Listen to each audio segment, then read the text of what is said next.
welcome to Ape Exotics. Today my friend is going to explain to you step by step how to build a vivarium for a frog-eyed gecko.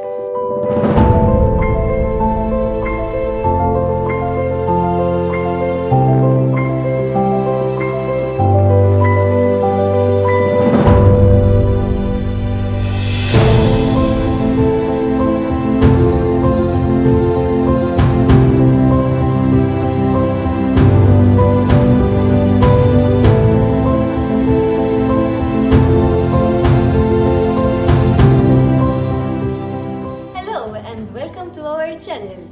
So today I'm going to share with you some ideas on how to set up a desert terrarium for a frog-eyed gecko. In the wild, frog-eyed geckos live in arid conditions, so as much as possible we're going to replicate their natural environment in our setup. So, what do you need to buy? You need to buy cocoa fiber, as well as red or white sand, or you can mix them together. And this is our substrate over here.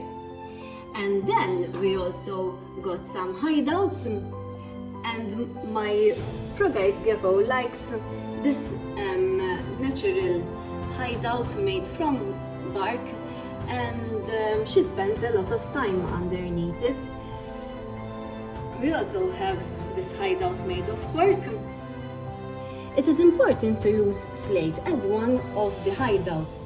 The reason being that the slate absorbs the heat from the basking lamp and retains it for a very long time.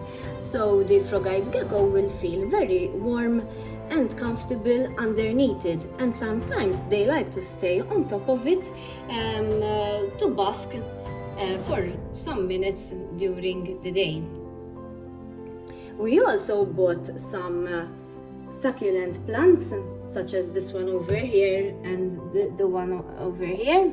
It is very important that there are no thorns that can harm the gecko. We also have these plants made of plastic over here as a form of decoration, as I said, to try to mimic their natural environment. Sometimes we also fill this dish with water, and overall, and we also have the UV lamp over here. Okay, so now I'm going to explain to you step by step on how to set up this kind of terrarium. So first I mixed white sand with cocoa fiber and placed the mixture in the vivarium. I made sure that the substrate is roughly 4 inches deep, so that my gecko will be able to burrow. Geckos require more floor space than height, as they aren't great climbers and would prefer to dig in the substrate. It is recommended that frog-eyed geckos are kept in a minimum-sized enclosure of 2 feet by 3 feet. However, the more space you can provide for them, the better. A basking lamp is used so that the basking area has a temperature of around 35 to 38 degrees Celsius, and the ambient air temperature should be between 29 to 34 degrees Celsius. In the night, it is important to allow the temperature to drop down to 25 or 20 degrees Celsius. In the cold winter months, one can heat the enclosure by using a ceramic heater. Ideally should be connected to a thermostat. Due to the species being nocturnal, UVB lighting is not essential. However, I would recommend using a low percentage one to stimulate day and night. This can be in the form of a UVB stripe light or a small UVB compact bulb of 2% or 5%. In summer, It is important that the basking lamp and the UVB are on for 10 to 12 hours. This can be reduced to 8 hours in winter. We also bought this background over here so that the gecko will have a sort of closed vivarium, since the vivarium is made of transparent glass. Sometimes during feeding I realize that the gecko becomes distracted and disorientated as he would be seeing what is going around in the house. So like this, having this background, it closes his space, and also I noticed that she felt even more secure in this vivarium.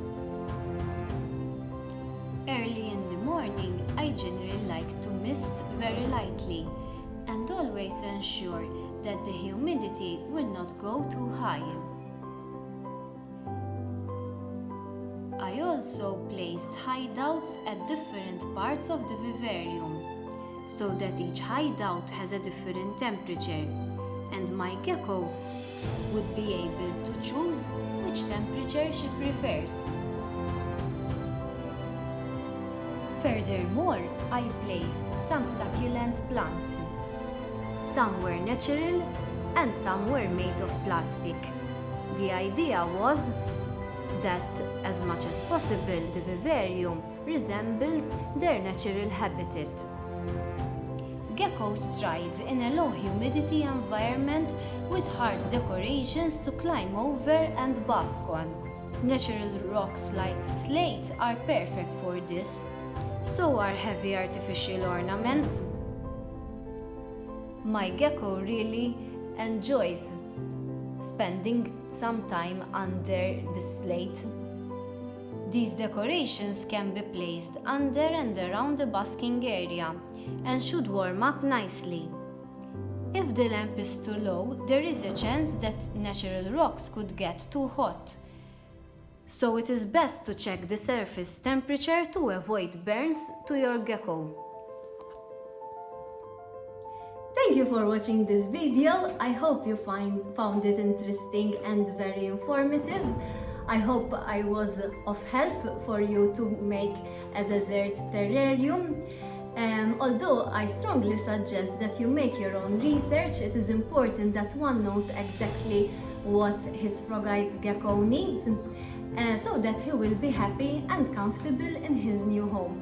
Please don't forget to subscribe to our channel and also like, comment and share our videos. We really appreciate when you support our work, and hopefully I will see you next time.